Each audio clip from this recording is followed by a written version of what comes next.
Le paradoxe de notre époque est que nous avons plus de connaissances, mais moins de patience et de tolérance. Des autoroutes plus larges, mais des points de vue plus étroits. On dépense plus, mais on a moins. On achète plus, mais apprécie moins. Nous avons de plus grandes maisons, mais des plus petites familles. Plus de commodités, mais moins de temps. On a plus de diplômes, mais moins de sens.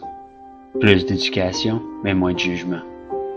Plus d'experts, mais plus de problèmes. Plus de médicaments, mais moins de bien-être. On boit bien trop, on fume bien trop, on dépense sans réfléchir, puis on rit pas assez.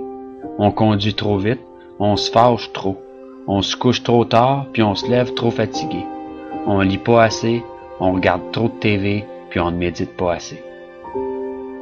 Nous avons multiplié nos possessions, mais perdu nos valeurs. On parle trop, aime trop rarement, puis haït trop souvent. On a appris à gagner sa vie, mais pas à la vivre. Nous avons ajouté des années à la vie, mais pas de vie aux années.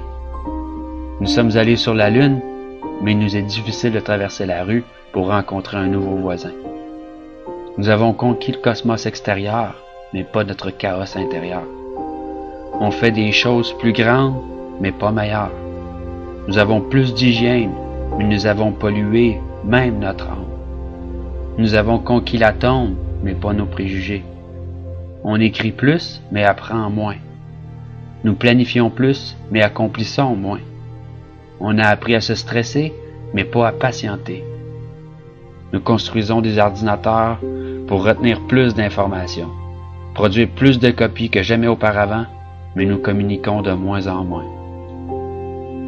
Nous sommes à l'ère de la restauration rapide, mais de la digestion lente. Des grands hommes, mais des petites personnalités. Des profits records, mais des relations superficielles. Nous sommes à l'ère de 2 revenus, mais avec plus de divorces. Des maisons plus fancy, mais avec des foyers brisés.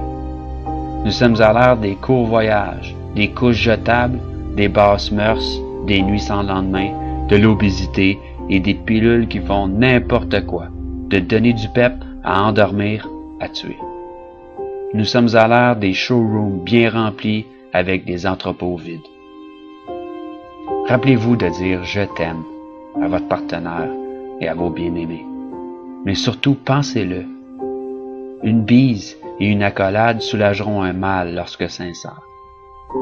Souvenez-vous de vous tenir la main et de chérir ce moment présent lorsqu'un jour cette personne nous quittera. Prenez le temps d'aimer, de parler et de partager vos pensées précieuses.